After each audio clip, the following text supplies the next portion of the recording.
What's going on YouTube? Hope everyone's having a good week so far. For this week's video, I'm actually going to try something new and go over some melodic color bass. And this project I'm going to go over is actually from a single I've been working on, and as much as I wanted this part to be added, it unfortunately didn't make the cut, so I thought I'd show you guys how I made it. So here's what it sounds like with all 4 layers.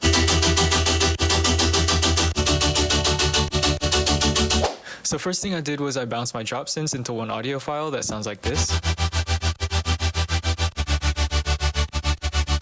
And initially I wanted something more plucky, so I went in and added a separate MIDI track to which I added my chords and a new serum patch. The goal for the serum patch was to make something plucky, so here's a before and after post-processing.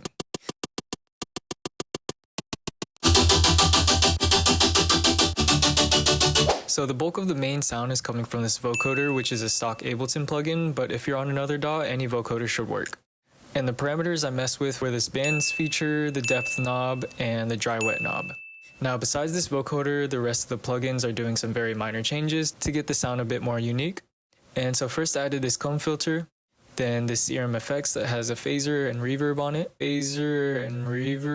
it. Then I have this EQ taking out some harsh frequencies. Then I've got this delay, then an OTT. Then I'm taking out some more harsh frequencies with another EQ. Then another EQ to cut out some lows. And finally a limiter to squash the sound.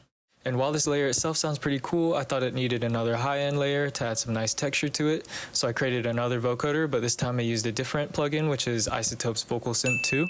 And this layer sounds pretty much the same after post-processing, so here's what it sounds like with post-processing.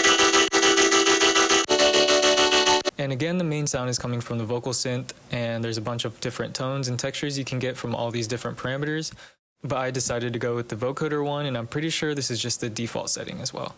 And for post-processing, I have this delay, an OTT, an EQ to cut the lows, and lastly a limiter. Now for the third layer, this is just a mid-bass layer using the exact same post-processing as the first layer. So I won't go over the post-processing on this one, but here's what that sounds like before and after post-processing.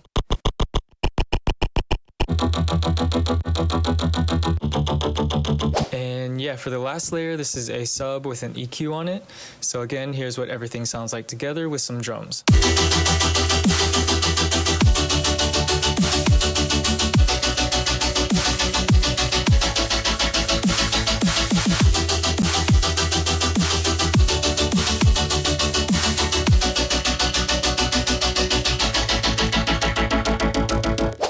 So yeah, that was my first attempt at making color bass, and I definitely want to do more stuff like this again in the future. So if you liked the video, be sure to hit that like button and subscribe for more content like this. And I'll see you guys in the next video. Peace.